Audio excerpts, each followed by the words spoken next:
everybody. Welcome to another episode of Orange Grove 55. I got my good friends, Mr. Vash Sky, host of Freshly Squeezed, and Rudio. And we're going to discuss the Walt Disney Company Q3, the third quarter earnings, because there is a lot of juicy stuff in this report. But before we get started, I want to introduce my panel. Mr. Vash Sky, how you doing today, sir? Doing very well, sir. This is quite an interesting day. Filled with a lot of facts and figures. I'm so excited to get into it. You can interact with me on Twitter at VashSky. That's right down there. And I do videos on your channel at Orange Grove 55 at Freshly Squeezed, your source for juicy news and info, squeezed fresh right from the Grove. By the way, guys, I might be going to the parks pretty soon here, and I might actually be providing some talent on Freshly. I'm sorry, not talent. Content on Freshly Squeezed. We'll get into the content later and talent later, but I might be providing maybe both. Maybe you guys can interview me. I don't know. We'll see. It's awesome. Are you telling me you're going to revive ScarJo's career this weekend? What is it? There's no turning. I don't think I can do that. That might be dead right there. But it's under refurb. Exactly. And Rudio, welcome to the show, man. What's up, guys? I can't wait to talk about this. We've been looking forward to this all week, and so we're finally here. Finally, we heard what Chapek had to say. We heard what everybody else had to say in the room, and now it's time to examine. Yeah, exactly. Now, before we dive into like the, we're going to start with the parks numbers first, and then we'll get into like D+ and all that good stuff. Before we do that, all of us did a video recently about Chapek and the ScarJo drama and, his chances of getting fired. I'll start with you, Vash, and go around the panel. With this Q3 earnings report, has your opinion changed on his chances of getting fired? More chance, less chance? Where do you stand today with this? I think I had the same opinion as I did last time. That as I had stated last time, look, it's going to really be predicated on how that case actually turns out. I mean, whether or not it actually goes to arbitration or not, whether it gets settled or not, goes to court, and they get granted discovery or not, because how that case ends up affecting some of the top brass within the company and how they handle it going forward, I think will determine a lot what the board and shareholders, especially the top echelon, think of Chapek going forward. So, hey, look, the subscriber numbers were nice. There was some growth in some key areas of the company, but one quarter doesn't make or break. This is a long game here. Absolutely. Rudio, what are your thoughts? Anything changed with the Chapek chances of keeping his job, or just like Vash said, gotta let this thing play out. I mean, this is kind of a speed bump in a way. I mean, everything came up roses for him as far as numbers wise, so he's in the good graces of the shareholders. It's just further down the road, where do we lie with him?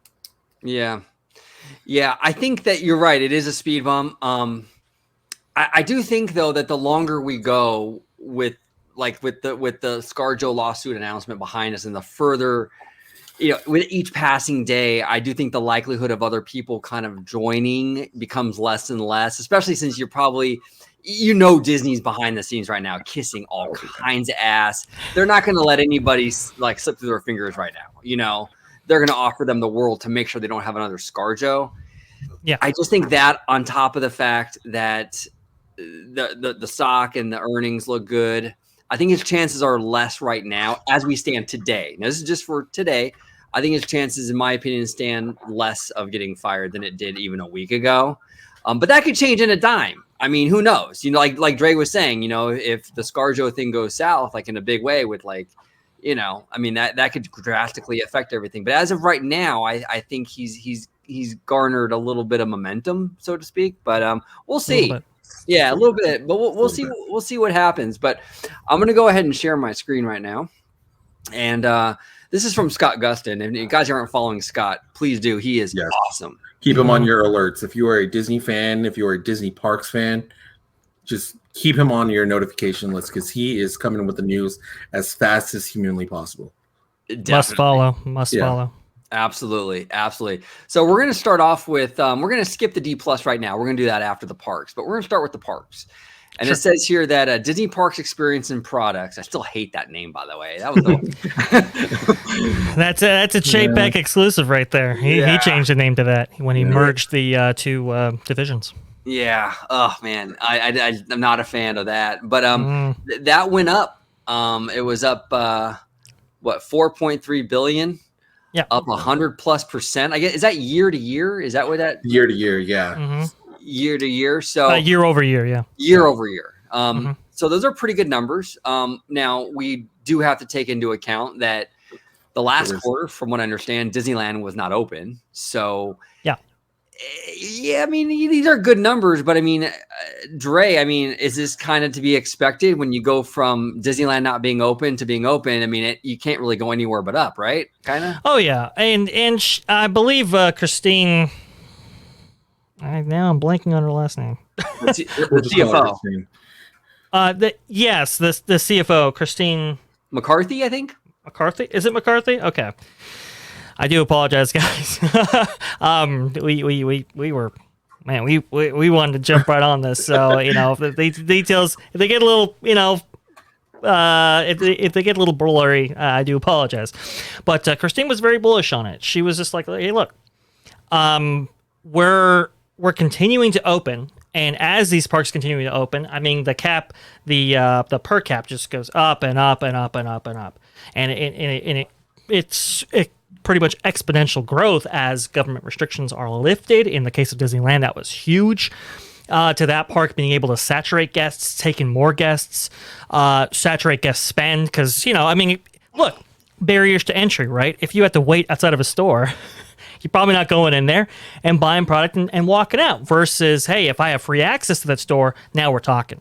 And same could be said for other restrictions and so forth to really get that guest spend up. So she was pretty excited about per guest spend. Actually, I might have a clip that goes into it. Perfect. Let's see. Let's do it. 06 guest spend. Here we go. Right there.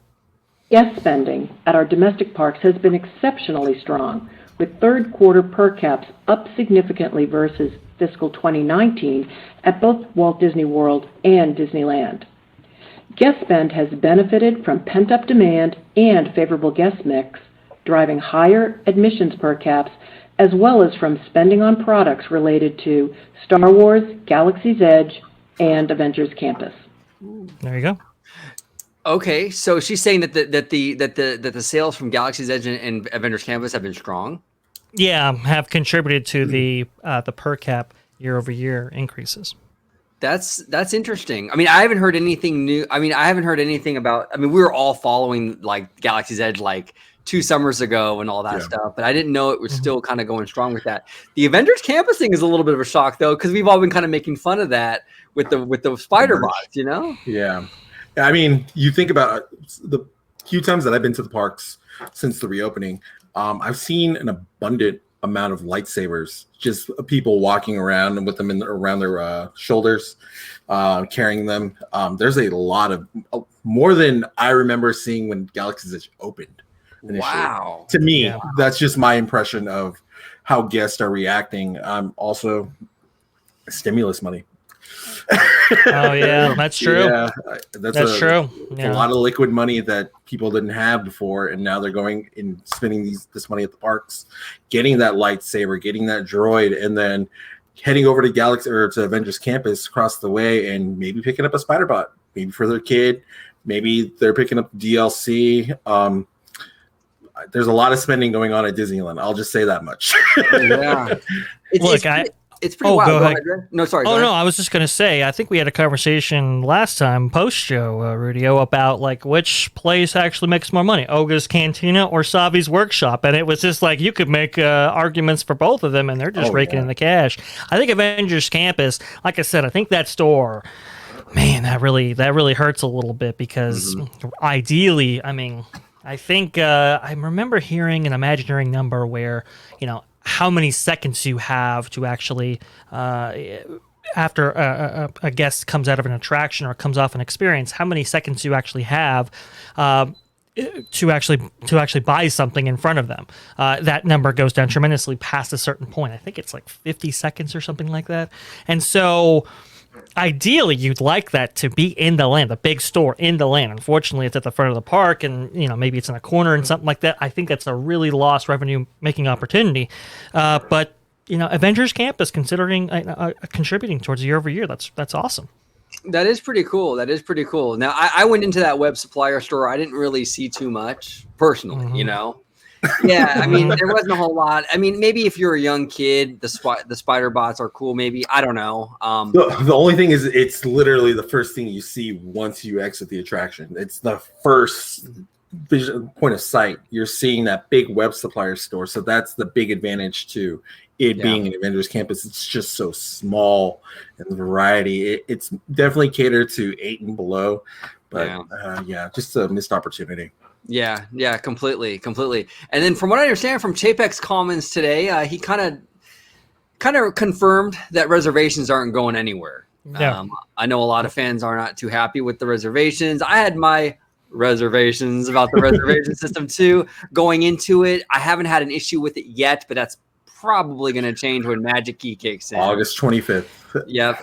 Speaking on that note, so 2 things. One, the reservations, they actually said multiple times were part of their yield management strategy for the parks, and how it played a crucial factor. And honestly, it kind of confirmed what we had been speculating for a little while, OG, in that the reservations are crucial in determining not only staffing and production, but also what are the limitations that you're applying on cast and how reservations actually factor into that, because you can only service as many guests as you have cast to actually work with or that you actually want to utilize. So it's kind of a back and forth chicken and the egg thing. I don't think if this yield management strategy is in place, which they talk about quite often, and I don't think it's going away, the reservations aren't going away. On the second note, Bob Chapek actually had some comments about Magic Key itself. Let's hear it. As our parks business continues its recovery and we see demand grow, we are now putting into action some of the amazing guest-centric services that we have been developing over the last few years. These include Magic Key, our recently announced new annual pass membership program at Disneyland. It provides great value and a variety of options for our guests and will be available starting on August 25th. The reaction to the news from fans has been extremely positive. That's interesting. Can I just say one thing before we dive into that? Sure. This man is oozing charisma. Absolutely oozing charisma. You think so? Huh? No, I'm kidding. I'm totally kidding. It's funny to me. I mean, hey, look, I'm giving the guy a hard time. I mean, but it is kind of funny. The stark difference between him and Iger. Oh, man. It's crazy. But Rudio, I mean, what are your thoughts on Chapek's comments in regards to Magic Key? One thing I kind of want to jump ahead just a little bit on that. What they said in the call was that by Vesh, maybe you can correct me, by the end of the year, they're trying to get the parks fully staffed. I got the clip. Okay. He's got the receipts. I got the receipts. This one, I think this is a very good discussion point because this one's huge. Yeah. Let's see. Because if that is the case, then we have a hole. Oh, go ahead. Oh, I was just going to say, if that's the case where Disneyland and both Disney World are fully staffed by end of year, what does that say for guest capacity? I mean, right now, what do you guys think we're at numbers-wise? Do you think we're maybe 60, 65% with employment at the parks? That's my guesstimate on where we're at. I think that's probably fair. Yeah, I think that's probably a fair estimate. Absolutely. Yeah. We're not too far from there, where they're saying at the end of the year, fully staffed, where there's a good enough margin where we're going to get people back in their regular positions, maybe hiring, training, everything's going to be clicking on all cylinders.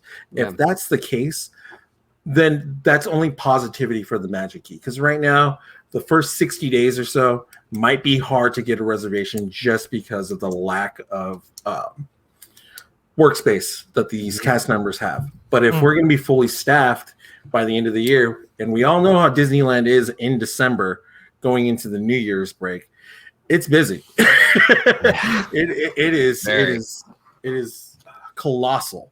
Let's I'll play these comments right here, Okay. and then we'll get back to it. All right. Sure. Now, let's see. I would just add that that our parks, our plan, and once again, we'll monitor the trends with what's going on with the Delta variant, but we're expecting to have our parks domestically be fully staffed up by the end of this calendar year, calendar 2021. And we're going to be increasing capacities as we have the demand, and we're also being able to thoroughly train our employees as they come back in. And once again, this is an ever-changing landscape with COVID, but we're going to be particularly careful, and we're also going to bring our capacity online aggressively but measured. We're not just going to open up the doors and fling them open. So we're doing this in a measured fashion for the health and safety of not only our guests but also our cast members in the parks. There you go. Wow. So I mean, listen, you heard her. They want to go aggressively. They say measured, but let's be honest. There are barriers to growth that you have to overcome before you can grow. Right. So the only measurement, it's not really a measurement on their end. It's kind of the reality of we got the staff hire, all that kind of stuff. But listen, I think while that is encouraging, I will say this. It all depends on what staffing looks like in 2021 on. They talked a lot about yield management. I don't think, previous to the shutdown, Disneyland was at like about 32,000 cast members on hand. I don't think they're going up that high. I agree. I gotta be honest. Yeah, I agree with you. It's just, there's no way you can get. I think they're at half that right now, maybe a little bit above that. There's no way you're doubling that in 6 months' time. No. So, what is that? What is that gonna look like? What's is it that gonna new be number? Yeah. What is that new number? Yeah. Essentially. 20,000, 22,000. That's gonna be interesting, and that limits how many potentially guests you can actually have in. To my estimation, look, Disneyland's overall number for capacity was like at 85,000 at one point. And that was at a point where people could start getting hurt. And so they worked with the fire marshal and everything, and they brought it down to 65,000 as a cap. That was a couple of years before Galaxy's Edge. I was going to say, was that 85,000 before Galaxy's Edge or after Galaxy's Edge? That was before Galaxy's Edge. And right before Galaxy's Edge actually took hold, they lowered it down to about 65,000. So you might have bumped up a little bit, but I think personally they don't want to go back to 65,000. I'm thinking they want to go maybe 50,000 is kind of like the number where they feel comfortable with, and then they will dynamically adjust that based on season and how many cast members they want working at the park at any one time. Go ahead. And hence the reservation system. That's it. There you go. That's how they do it. They can turn on and off that faucet, Like, for example, I was there for the kickoff for the big Disneyland 60th anniversary celebration. Mm-hmm. It was like May, I think, of 2015. It was Memorial Day of 2015, around that time. Around that time, yep. Mm-hmm. And it was a disaster. We were staying at the hotel, so I was already in the park, so I didn't really have to worry about it. But a lot of people trying to get into the park that day, it was a total mess. So this reservation system sort of it'll mitigate that. Now Disney can say, hey, look, we're only gonna allow this many people, and it makes it easier for them to control it, and it makes it a little better for the guests too, I guess, in a sense where you don't have to deal with all that drama getting in. But yeah, okay. If you guys are saying 50,000, rough estimate of what's going to be allowed, is that both parks? No, that would be Disneyland only. Okay. Disney California Adventure has its own calculation to it. But, going with California Adventure, I'd probably say 35, 40 at max out. If you're head of the parks, how many of those reservations are you going to let Magic Key holders grab? Oh. Well, previous annual visitation used to be like 75%. These locals, right? They want to rebalance that equation to make it so that the locals who do have magic keys or annual passes that get in aren't overrunning the guests with tickets, especially on peak times for them visiting. That'd be summer, maybe Christmas. fall, winter, that kind of thing. Yeah. So my feeling is it's going to be dynamic. When you have, I think it's going to range from 40 to 60% in my personal view. So when you have like a big holiday, it's like, oh, we want to maximize tourist visitation. That number goes down to 40%. Whereas for like, off season, so forth, maybe we bump that up to 60%. But I think that's where they want to kind of rebalance this and rejigger it so that it's a little bit more tourist friendly. Correct. Yeah, absolutely. Yeah, and the one factor that it's kind of like a curveball is the ticket windows aren't open. So you're eliminating a whole section of people who just come to Disneyland and thinking that they can just buy a ticket at the ticket window. That's no longer an option. So you have a good calculated guess of who's coming to the parks that day. And then maybe at 11 o'clock or noon, you can go on your Disneyland app. And if you have a magic key, there he goes. I can go to the park today. Maybe something like that happens where they can readjust that number. I think so. And it really makes me wonder, Rudio, you brought up a great point with the ticket booths. With technology and everything now being implemented at the Disneyland Resort, I wonder what the future of those ticket booths are. I mean, maybe they'll always have some presence, but I wonder if they're going to minimize them a lot, Just to go off of just internet chatter and what's happening with the magic keys, I don't know if you guys are aware, there's a lot of people who are holding on to their tickets and planning to upgrade their ticket to a magic key. And the only way to do that right now is to go to a ticket window. And also, a lot of people don't want to deal with seeing that goat on Disneyland.com. That's true. That's very true. That happened just recently with August 11th with the whole opening of Trader Sam's reservations and so forth. Oh, yeah. So look, I think there is a place for the ticket booths going forward. I think it will be dynamic like everything else, though. When you need the ticket booths, they will be saturated. But even before the shutdown, I saw, hey, look, maybe a ticket booth that was able to hold, I think it's like maybe 10 cast members or something like that between the both sides or whatever. Maybe 3 or 4 were being used. And that was before the shutdown. Now I see that number going down and maybe even limiting it to one on each side, that kind of thing. Yeah. Wow. It's crazy. It's crazy. Let's pivot. We got some more stuff to talk about. Sure. D Plus, Disney Plus. Subscribers at 116 million. I guess Wall Street was expecting 113 million, so they beat the street, as they say. They did. They beat the street by 3 million, which is pretty good. What are you guys' feelings on that? Like in terms of the D Plus, are you surprised? Not surprised? I kind of expected it only because of how many of these big temples they were throwing onto the service within these last couple of quarters. I know Cruella made up a large part of that overall growth for the service, and also Black Widow. I know let's not undercut that, but that I think speaks to another point coming up here. But honestly, I'm not surprised. I will say they underperformed last quarter, so I how much of that offset the gains. I know they want to be in a particular place. I think it's like a 200 or 250 by Q4 2024. So are they on pace? I don't know. We'll see. Yeah, it's interesting. This is what this subscriber number is really what this not all of it, but a big reason why that these studios, not just Disney, I mean it's Warner, it's all of them. Universal.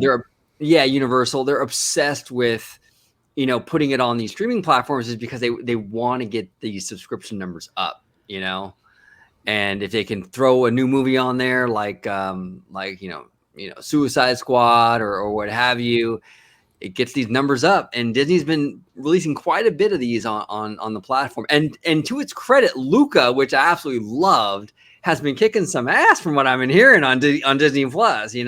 So that was kind of interesting.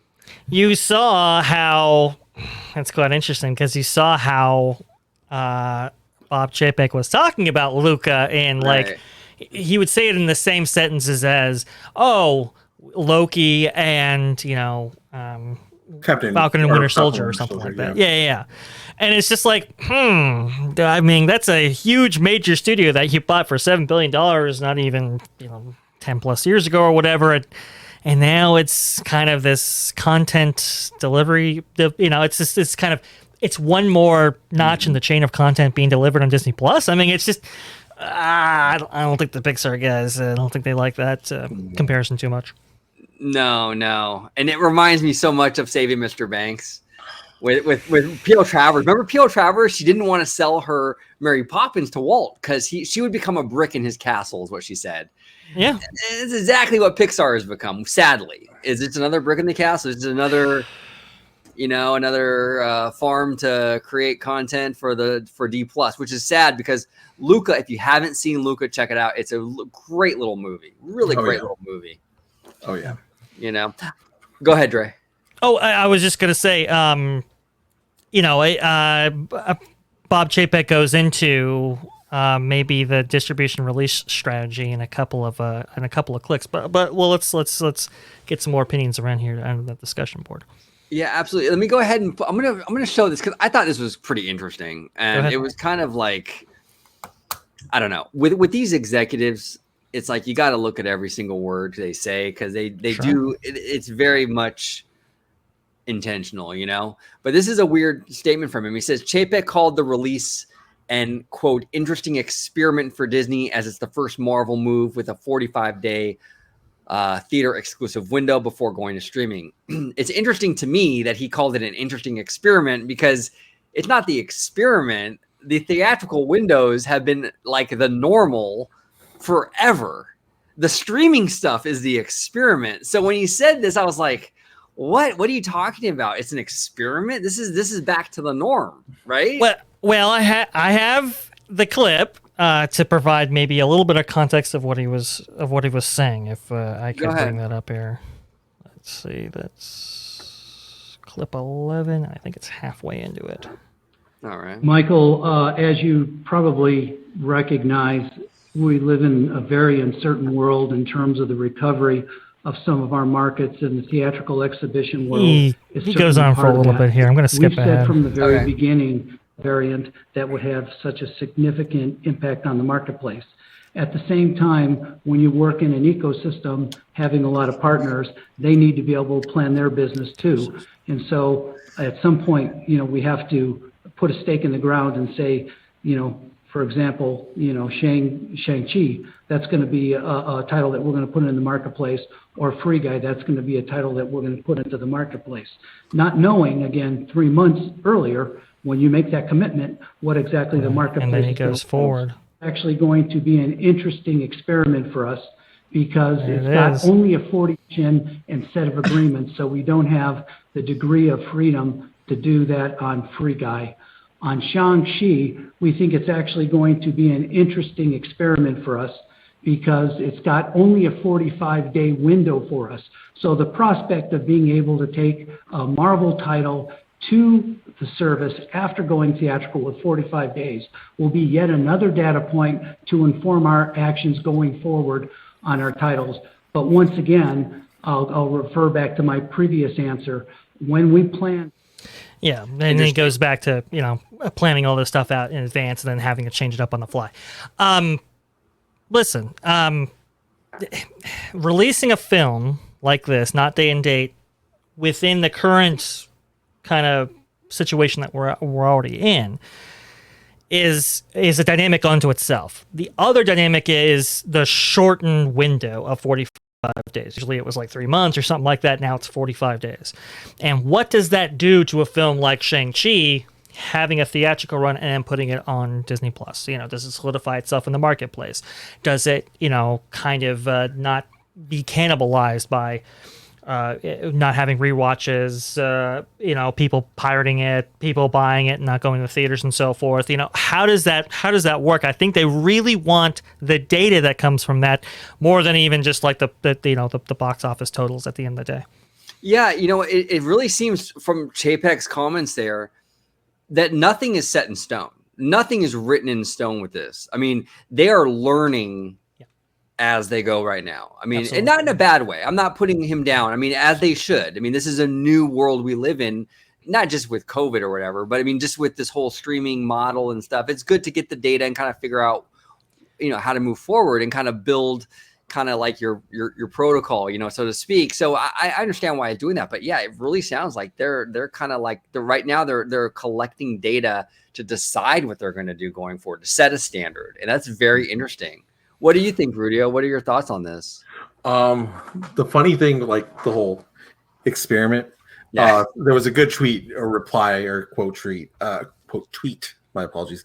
It says, "Well, I'm going to experiment staying my ass at home and waiting for the Disney Plus window."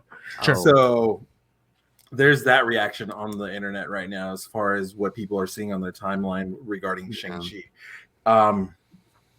Shang-Chi is we're 3 weeks away from the theatrical release of it. As a Marvel fan who's usually there opening night, I'm not comfortable. I'm not there yet to be at a movie theater. So if I'm not comfortable with it, I'm not too sure what the percentage of America is going to a movie theater. I know that people were still watching Black Widow and Jungle Cruise, but if you tell me that Shang-Chi is going to be for free on Disney Plus in October, what's really the persuasion for me to go to the movie theater in September? Right. And I think that's why they really want to, okay, so we have an established franchise film in Shang-Chi connected to this larger cinematic universe. It's got that kind of immediacy to it, right? That you want. But also it's like, okay, well, with these circumstances being what they are, how much can we get out of this out of the box office before actually putting it on streaming? I think that's really what they want. And look, they even said we have prior commitments, which is very interesting. We have prior commitments. We can't, move these things around. That stays here. That stays here. I get the Free Guy thing because Free Guy was under distribution with 20th Century Fox, and that movie was in production way before they were even involved. With Shang-Chi, they have full control over this thing, so it's just kind of weird. I mean, maybe. You do have to, there is kind of a distribution negotiation going on, and like you kind of set this stuff to be a certain way so far in advance. Like, do you cut that now? I don't know. That's a really kind of tricky thing, but I will say I think it is worth going forward with this. Look, if you don't feel comfortable or if you're in an area that is a hotspot or so forth, maybe you make that calculation differently, and that's why the kind of per market numbers is going to be really interesting. What's Middle America saying about this? What's the East Coast saying about this? What's Florida saying about this? That kind of thing. That's really, I think, what they really want to know. Yeah. It's very, very interesting because like the compromise seems like with the studios and the theaters seem to be lessening that theatrical exclusive window. Sure. But like Rudio mentioned, the more you shorten that window, the more you kind of incentivize people to be like, well, I'll just wait then, So it's a tough balancing act because you don't have to wait 3 months now. It's only 45 days. So it's it's hard. It's really hard. I think eventually the industry will kind of shake it out and kind of come to kind of like a standard where everyone is kind of on board. I think eventually we'll get there, but like I said earlier with Chapek, they're learning right now the data and all that and how to move forward. Every other studio is doing the same thing, so there's gonna be some growing pains, and we're right in the middle of them. And they say multiple times too, flexibility. I believe Christine said it multiple times. Chapek said it multiple times. It's like, look, we're going to be flexible with this. Obviously, the conditions are always changing. We might lose major markets from some governor somewhere shutting stuff down. I mean, you gotta move with it. And I think that's kind of like, look, if we release these films in these windows, we might lose, we might gain, whatever, but at least we will have the data going forward. What best practice to do in the months, weeks, years ahead. Yeah, absolutely. Now, Dre, did Chapek mention did the ScarJo thing come up at all? The lawsuit? Couple times. So he Throw has it. an opening statement. Oh, I know. We're doing it. He has an opening statement, and then he Okay. gets questioned on it. So I'll roll the opening statement because I think it's very interesting because he mentions like, hey, Bob Iger and me settle this kind of stuff, and it's like, oh, okay, that's interesting. So clip, what is it? Clip. With respect to our current approach to distributing our feature-length films, last year, in light of the prolonged and unpredictable nature of the pandemic, we needed to find alternative ways to bring our movies to consumers while theaters were closed. And once they began to reopen, there was still widespread reluctance to return.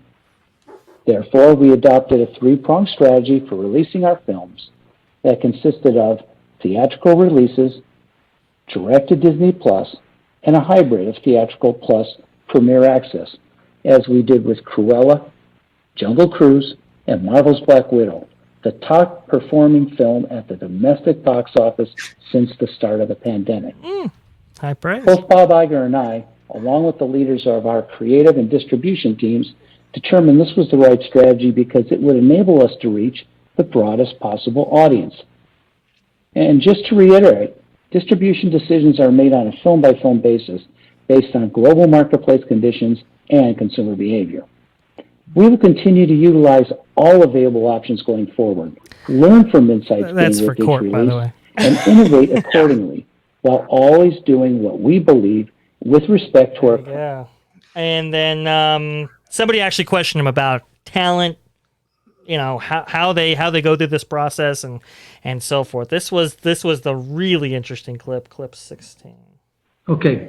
Obviously, this world has been disrupted by COVID, and we're all reacting to a very fluid situation in terms of the marketplace.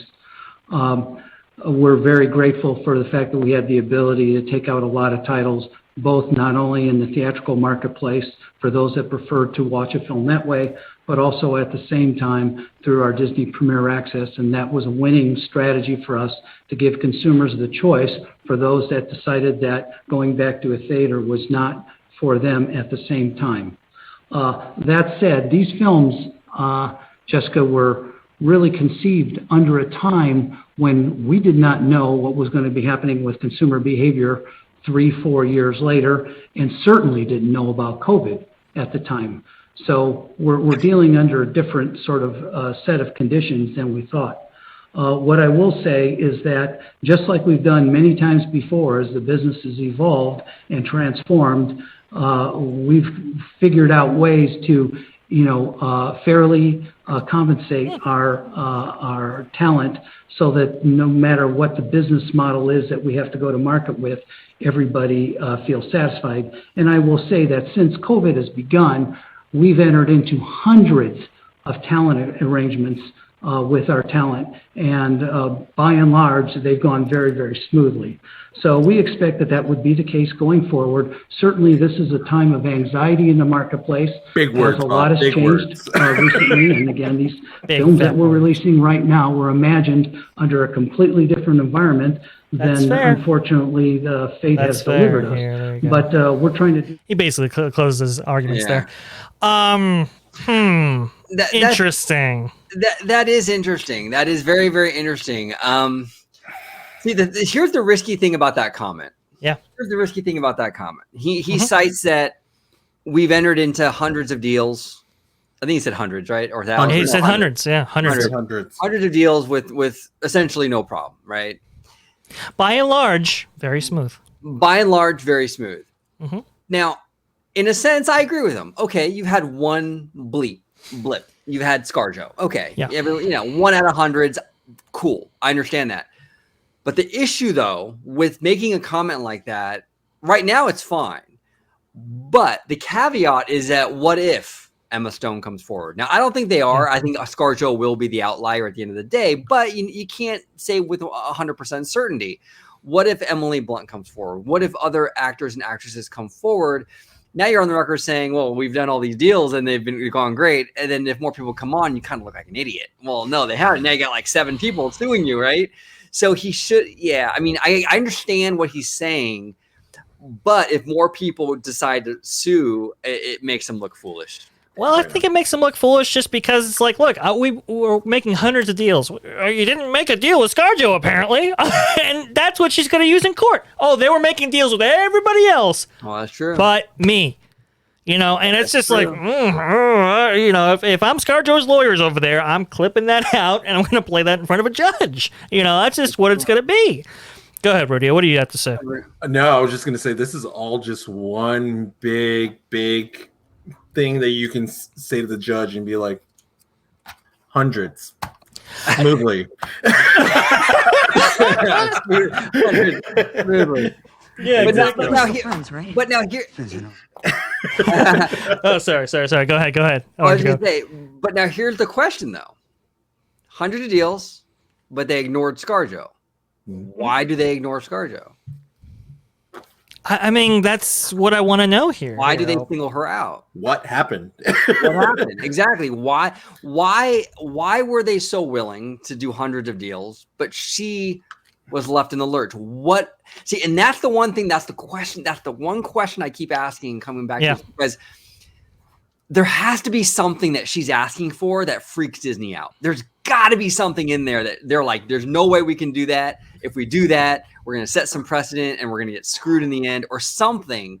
It just can't you have confidential negotiations though? I mean, it's do you necessarily have to create precedent? I don't know. Yeah, that's true. I don't know if you guys remember when Shonda Rhimes was a big deal at Disney because she was producing all these shows. Scandal. She was basically their ABC cash cow. Just ATM every time she created a show for him. Maybe same ScarJo situation. Shonda Rhimes, I don't know if you guys ever caught when she signed the deal with Netflix, it came back that when she tried to go to Disneyland one time, she tried to ask for tickets for her and her family or people who were in her entourage. And Disney weren't so nice to her. They were kind of being selfish. I think I remember hearing about this. Like she was denied some of the perks that she had historically had before. So there's little things like that Disney tends to do sometimes, where maybe ScarJo maybe asks for maybe not Disneyland tickets, but making a request of some sort, and Disney was very hesitant on doing such things. So it's not to say it's not in their DNA, but it's been done before. Right. I mean, they have a history. They do. They do. And we just heard a couple days ago, like officially, the ScarJo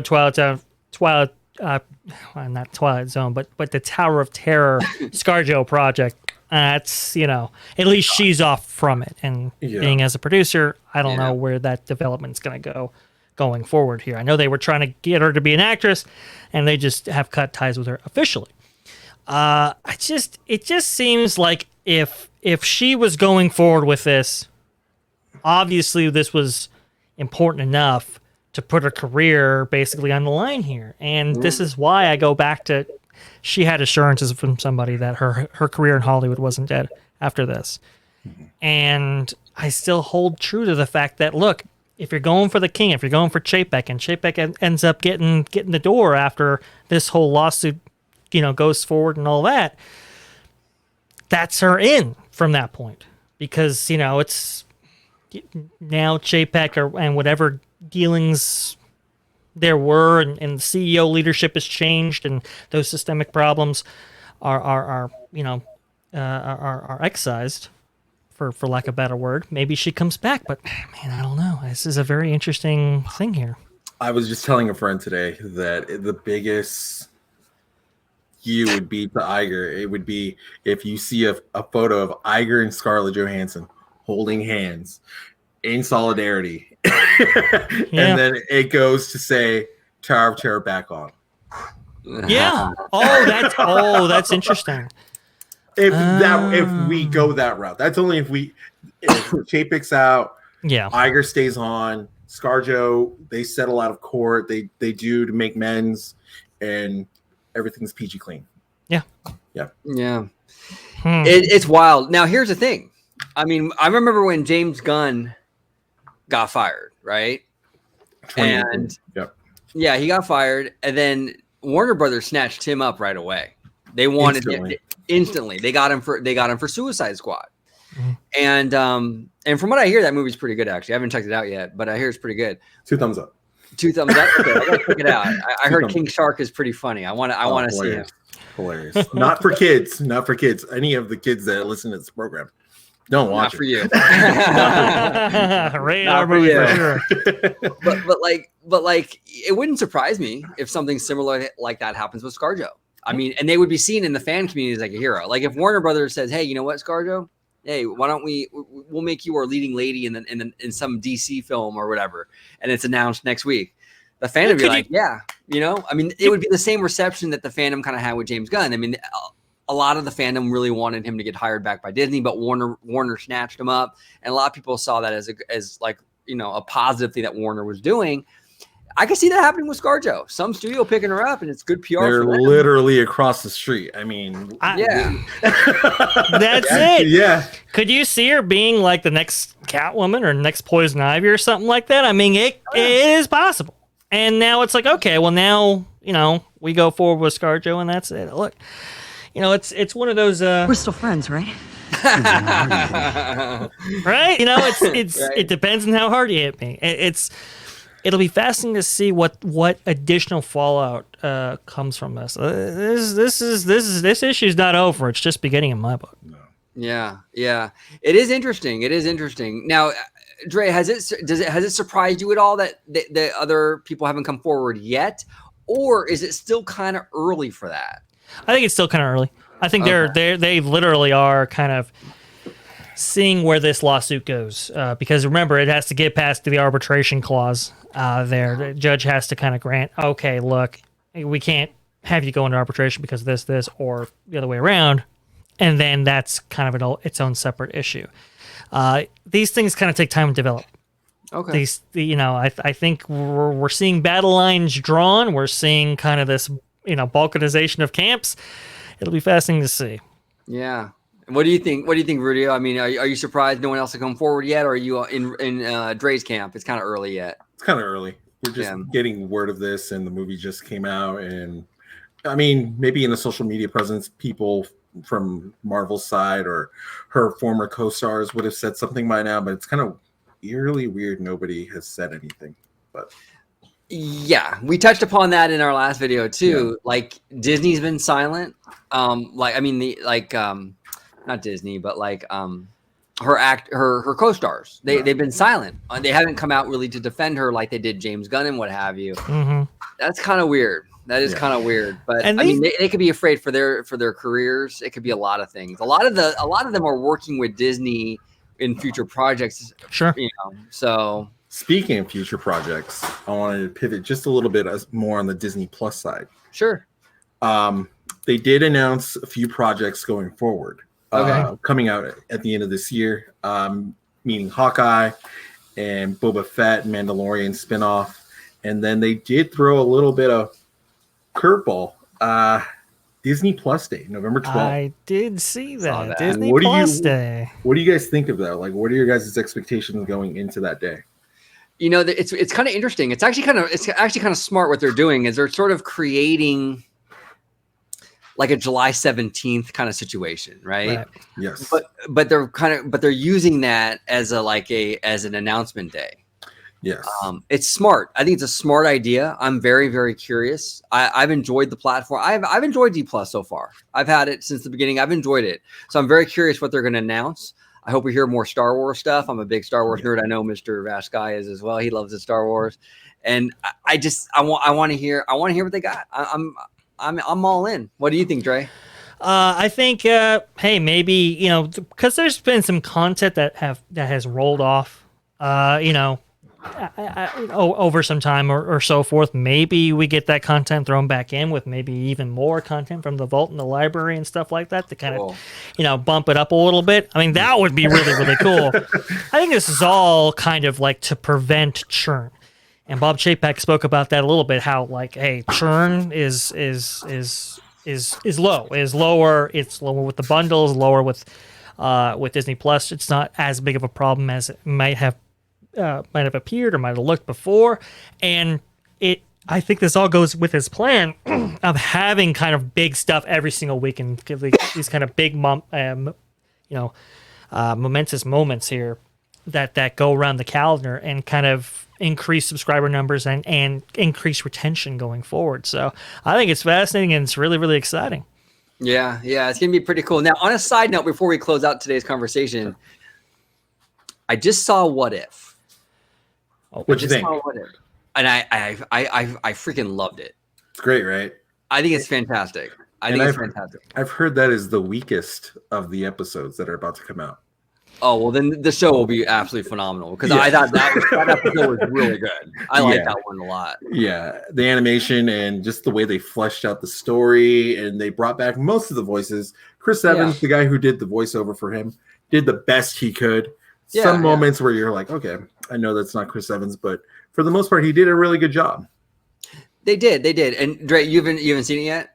I have not seen it yet. You know me. It takes some time. It's quick. It's like quick. 30 minutes, 32 minutes. Oh, really? Okay. In and out. Yeah, it's quick, and it's a pretty cool concept. It hooked me. Animation is really, really cool. It kind of has like a weird, it looks like traditional animation, but it's obviously computer. But then it has like a comic book vibe to it. And it's got like some slow frame rate effects that they used in Into the Spider-Verse and with the 3D and the shading. It's definitely recommend. Definitely. Yeah, absolutely. Oh, the one thing before we go, I just want to say Indiana Jones 5, Summer 22. Let's go, baby. Yep. Oh, man, I should have had that up. That would have been perfect. I'm sorry. You said summer of 2022. Well, that's coming up.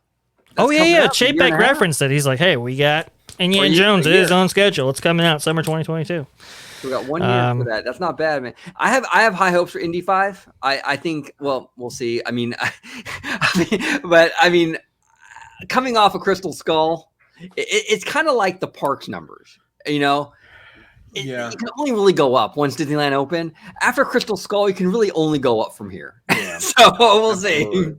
Can you though?